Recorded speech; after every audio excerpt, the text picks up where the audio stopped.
համեցեք։ Շնորհակալ եմ շատ։ Ազգային ժողովի մեծարգո նախագահ, մեծարգո փոխնախագահներ, Ազգային ժողովի ֆինանսավարական եւ բյուջետային մշտական հարցերի մշտական հանձնաժողովի հարգելի նախագահ, մշտական հանձնաժողովների նախագահներ, ազգային ժողովի պատգամավորներ, կառավարության հարգելի անդամներ, սկսում ենք 2019 թվականի Հայաստանի Հանրապետության պետական բյուջեի կատարման հաշվետվության խորհրդարանական քննարկումները եւ ես ուզում եմ արձանագրել, որ 2019 թվականը բյուջետային առումով պատմական տարի էր Հայաստանի Հանրապետության համար, որովհետեւ Հայաստանի Հանրապետության կառավարությանը հաջողվեց ի սկզբանե նախատեսվածից 104 միլիարդ դրամ ավել հարկային եկամուտներ գեներացնել, ընդ որում այդ գումարներից 62 միլիարդ դրամը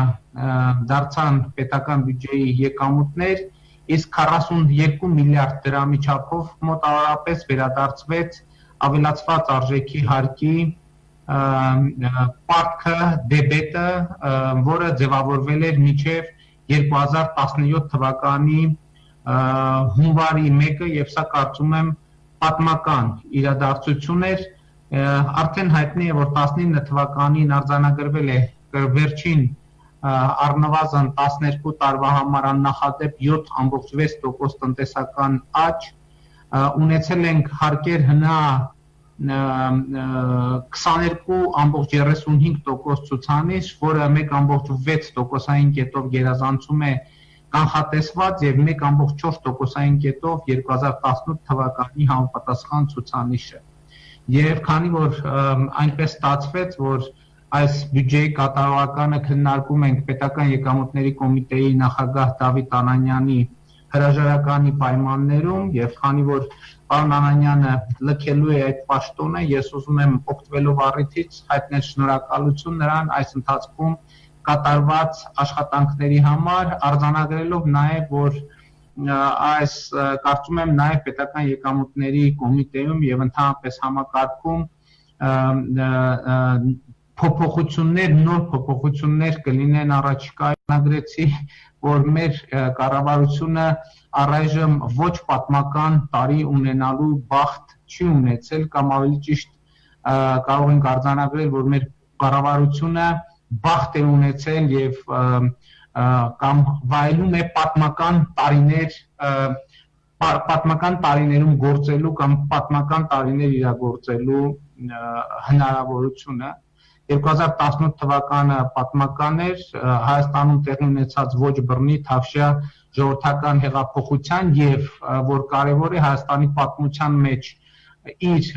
ժողովրդավարության մակարդակով աննախադեպ խորհրդարանական ընտրություններով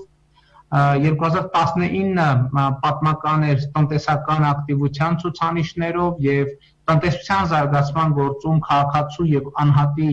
դերի մասնակցությամբ 2020 թվականը առնվազն պատմական է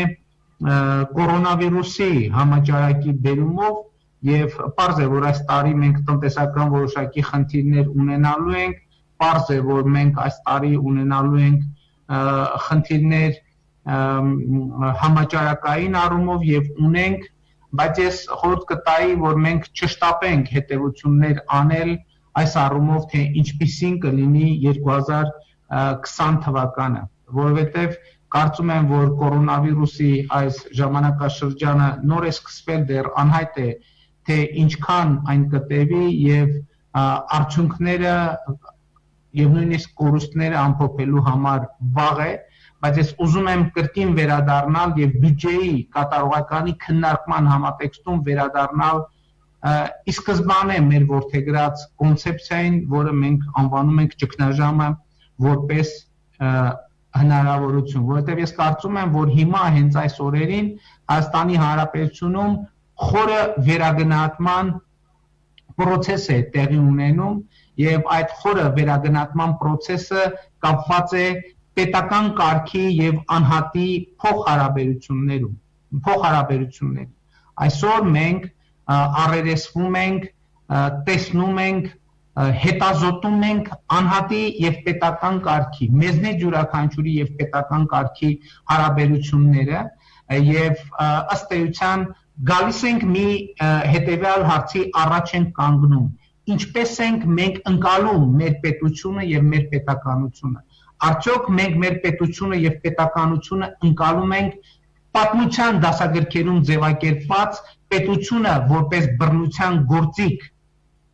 բանաձևով, թե այնուամենայնիվ մենք մեր ազգային պետությունը, Հայաստանի Հանրապետությունը դիտարկում եւ ընկալում ենք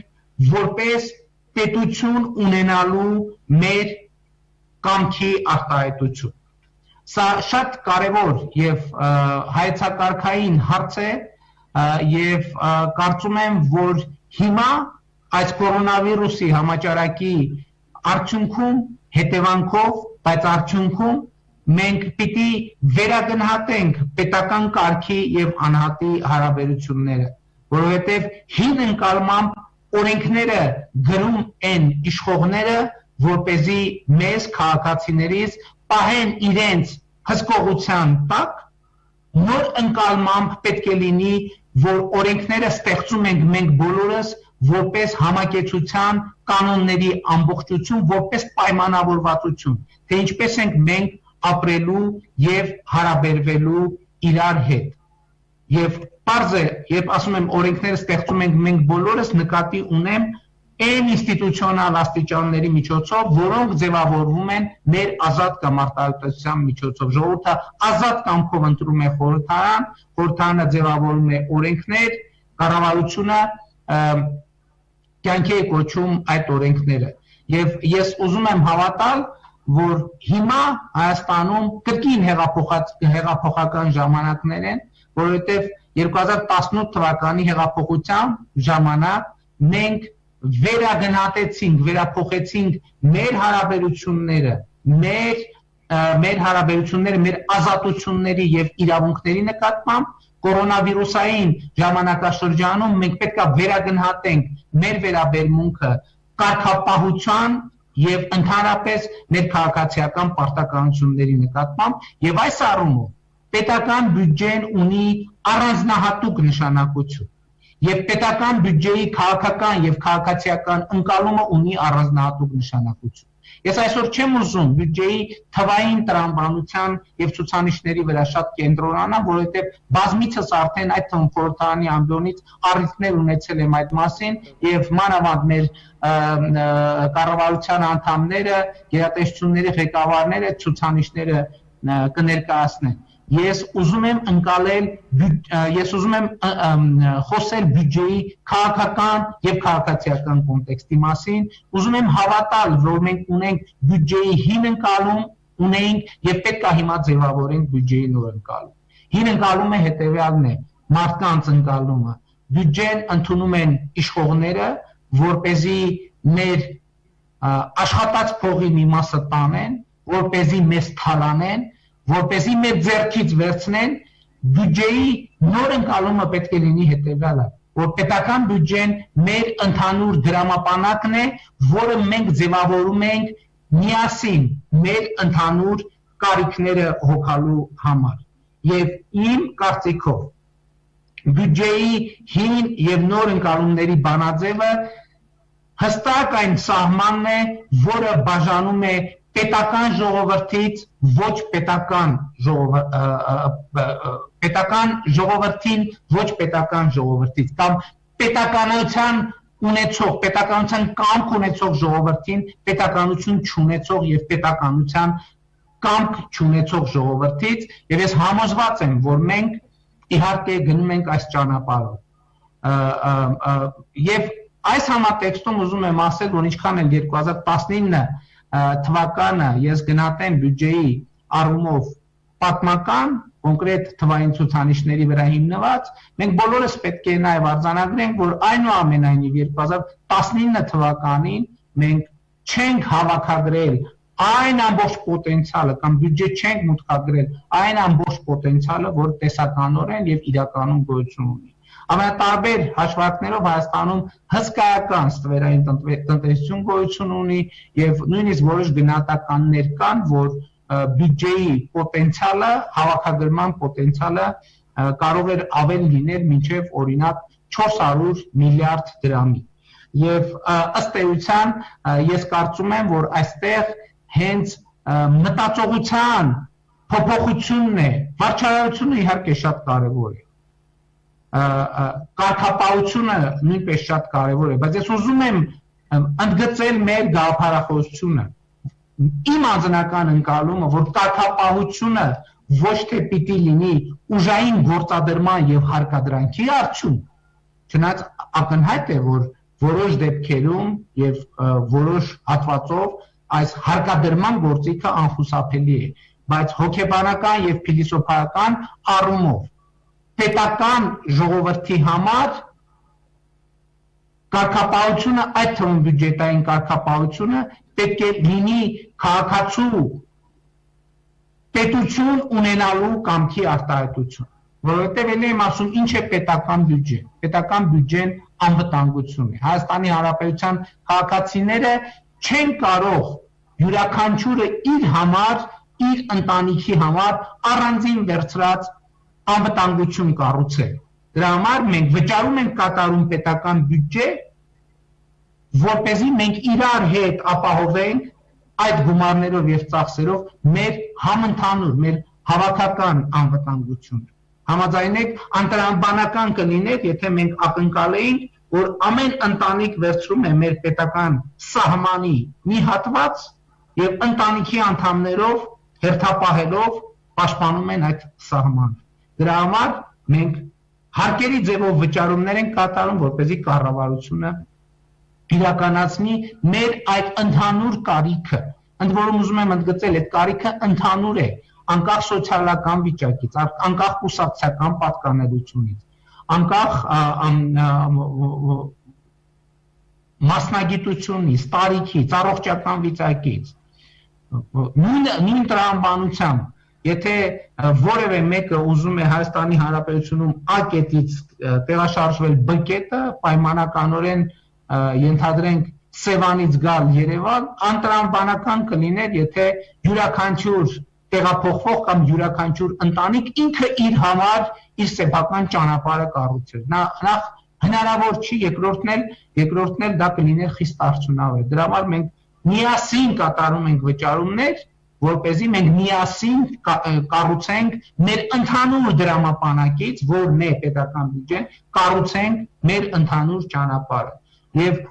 նույն կերպ կրթական համակարգը, նույն կերպ իրավակարգը եւ այդպես շարունակ։ Եվ շատ կարեւոր է, որ բյուջեի նկատմամբ եւ պետական կարգի նկատմամբ վերաբերմունքը փոխվի։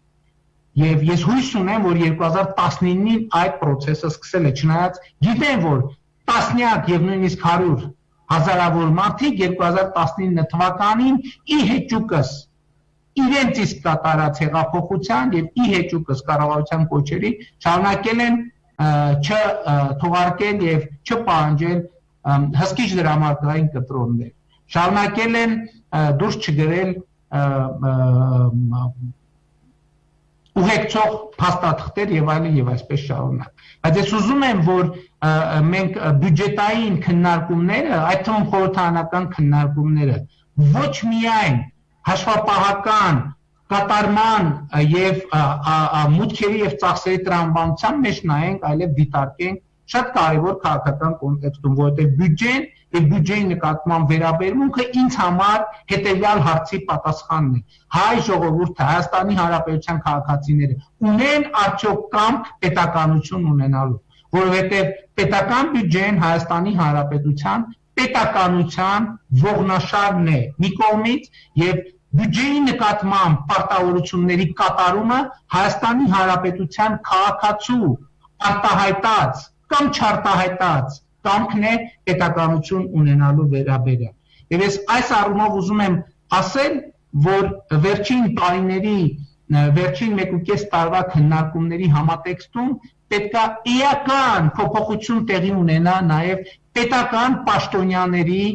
աշխատավարձերի եւ նրանց կատարվող վճարումների վերաբերմունքի համատեքստում, որովհետեւ Հայաստանի Հանրապետության քաղաքացին պետք է ուզենա որ Հայաստանի Հանրապետության պաշտոնյան այն պայմանով եւ պայմանավորվածության, որ մենք բացառում ենք Հայաստանում կրկին կոռուպցիոն բուրգի արկայությունը, Հայաստանի Հանրապետության քաղաքացին պետք է ուզենա, պետք է պահանջի, պետք է ցանկանա, պետք է պատրաստական լինի, որ պետական պաշտոնյաները պետք է ստանան բարձր աշխատավարձ, որովհետեւ դա արտահայտությունն է նույնպես պետականություն ունենալու կամքի, որովհետեւ ես այդ օրինակը մի անգամ եմ բերել, շատ կարևոր է արձանագրել, մենք մեր ընտանիքի կարիքները հոգալիս, ինչ ենք ուզում ենք, որ դրանով զբաղվի լավ բժիշկ, թե ուզում ենք դրանով զբաղվի վատ բժիշկ։ Մենք մեր ընտանիքի տեղափոխման հարցերը լուծելիս ուզում ենք, որ մեզ տեղափոխի լավ վարորդ, թե մենք ուզում ենք տեղափոխի վատ վարորդ։ Մենք մեր ընտանիքի շինարարական կարիքները հոգալիս ուզում ենք դա անի լավ արհեստավոր, թե ուզում ենք դա անի վատ արհեստավոր, եւ մենք բազմից համոզված ենք, մենք տներում, ես էլ օրինակ բազմիցս ականատես եմ եղել դրան եւ գիտեմ սեփական փորձից, եւ որ մեր տանը ամենափոքր կենցաղային կարիքը լուծելու խնդիր կա, եւ երբ որ մենք շուկայից, աշխատաշուկայից վարձում ենք հնարավոր ամենաէժան տարբերակով աշխատուժը եւ աշխատողին, այդ նույն վերանորոգման կարիքների վրա ի վերջո մի տարվա կտրվածքով մենք ավելին ենք վճարում, քան եթե մենք միանգամից որոշեինք, որ դրա համար պետք է ձեռք բերենք որակյալ ապրանք, որակյալ ծառայություն եւ ի վերջո որակյալ վերահսկողություն իրականացնենք դրա նկատմամբ։ Եվ ես ելի ուզում եմ ընդգծել, շատ կարեւոր է սա պետականություն ունենալու կամքի արտահայտություն է, որտեղ սա ուղերձ է պարունակում իր մեջ, որովհետեւ այն ենթադրենք 1 միլիարդ դրամը օրինակ, որով պիտի ֆինանսավորվի օրինակ պետական բարձրաստիճան պաշտոնյաների, դատավորների աշխատավարձը, դատավորների առանձնահատուկ նշումը։ Դա որպես գումար Հայաստանի Հանրապետության 3 միլիոն քաղաքացիների կյանքում ոչինչ չի կարող փոխել, բայց այդ գումարով որակյալ պաշտոնյաների, որակյալ ծառայողների վարձելը եւ ներգրավելը Հայաստանի Հանրապետության քաղաքացիների կյանքում շատ էական բաներ կարող է փոխել։ Եվ սա է մեր գործողությունների տրամաբանությունը, եւ ես ուզում եմ ասել, որ ելի ճգնաժամը որպես հնարավորություն մենք այսօր բարեփոխումների իրոք իմ համոզմունքն այն է, որ հիմա բարեփոխումների ամենալավ շրջանը, որովհետեւ մենք տնտեսական եւ մյուս առումներով այլևս կորցնելու որևէ բան չունենք։ 2019 թվականին մենք շատ զգուշ էինք, մենք ուզում էինք այնպես անել, որ տնտեսական դինամիկան որևէ կերպ մենք կենտրոնացած էինք տնտեսական աճ, ակտիվություն, եկամուտներ ցույց տալու եւ ունենալու վրա։ Բայց հիմա մենք վիճակում ենք, որ կորցնելու բան չունենք, ավելի ճիշտ մեր այսօրը կորսված է, մենք պետք է մտածենք վաղվա մասին։ Եվ այս առումով մեր պետականության ունենալու կամքի արտահայտություն պետք է դառնա այն բարեփոխումների նկատմամբ վերաբերմունքը, որ կառավարությունը այսօր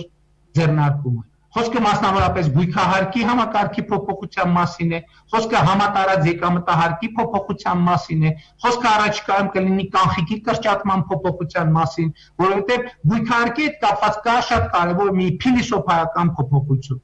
Դուք գիտեք, որ Հայաստանի Հանրապետությունում կար կարգավորում, որ 3 միլիոն դրամից պակաս արժեք ունեցող գույքը չի հարկվում գույքահարկով։ Մենք փոխում ենք, առաջարկում ենք փոխել այս համակարգը, որովհետև ասում ենք, որ պետության եւ քաղաքացու հարաբերությունները շատ կարևոր են այս առումով, որովհետև այն քաղաքացին, որը նույնիսկ 3 միլիոն դրամից պակաս արժեքով գույք ունի, միևնույնն է ինքն էլ պիտի արտահայտի պետություն ունենալու իր կամքը։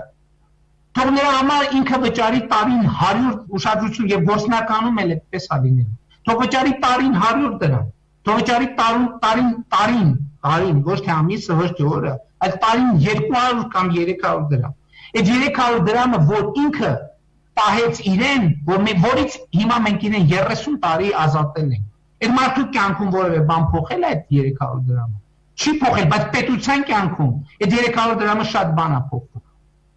Պետություն ունենալու քաղաքացիների կամքը արտահայտելու առումով շատ կարևոր բան է փոխում։ Եվ հիմա ես շրջադարձային եմ համարում այս հարկային համակարգերի փոփոխությունների հետ կապված քննարկումները հենց այս առումով։ Ես այն օրը կառավարությունում քննարկման ժամանակ ասել եմ հետևյալը եւ ուզում եմ հիմա հրապարակային էլ ասել։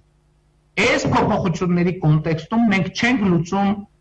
ուղղակի ինչքան հարկային եկամուտ հավաքենք կամ չհավաքենք հարցը։ Մենք լուծում ենք մի հարց։ Արդյոք 20 տարի հետո Հայաստանի Հանրապետությունը գոյություն է ունենալու որպես ինքնիշխան, ազատ, ժողովրդավարական պետություն։ Իմ ասածը թող չափազանցություն չհնչի, բայց հույքահարկի համատարած եկամուտների համատարած համընդհանուր հայտարարագրման եւ հարկային մի շարք այլ փոփոխություններով մենք ֆիսկալ կամ ոչ ֆիսկալ հարց չենք լուծում, մենք լուծում ենք քաղաքական եւ փիլիսոփայական հարց։ Մենք լուծում ենք մի հարց 20 տարի հետո Հայաստանի Հանրապետությունը որպես պետություն գոյություն ունենալու է թե չէ, որտեղ այն 300 դրամը տարեկան, որ պիտի վճարի այն քաղաքացին, որը ունի 3 միլիոն դրամից պակաս արժեքով անշարժ գույք, այդ 300 դրամը անգամներով ուժեղացնելու է Հայաստանի Հանրապետության անվտանգությունը։ Անգամներով է ուժեղացնելու, որովհետև ոչ միայն ֆիզիկական առումով, այլև հոգեբանական առումով, այլև պետականության կառուցվածքի առումով, այլև պետականության ուժեղության առումով։ Եվ ես ուզում եմ, որ մեր բյուջետային քննարկումներում այս սեգմենտ, այս կոմպոնենտը սրանից հետո մշտապես ներկա լինի նաև հարկային համակարգի փոփոխությունների քննարկումներին։ Այսքանն է ուզում ասել հարգելի գործընկերներ եւ շնորհակալություն հայտնելով այս հնարավորության համար ուզում եմ նաև ձեզ հաջողություն մաղթել արդյունավետ քննարկումներ ազգային ժողովի մշտական հանձնաժողովներում եւ կառավարության ներկայացուցիչները, վարչապետին ենթակա մարմինների ղեկավարները, գերատեսչությունների ղեկավարները կներկայանան հանձնաժողովներ ինչպես կարգն է եւ կպատասխանեն ձեր բոլոր հարցերին։ Շնորհակալ եմ։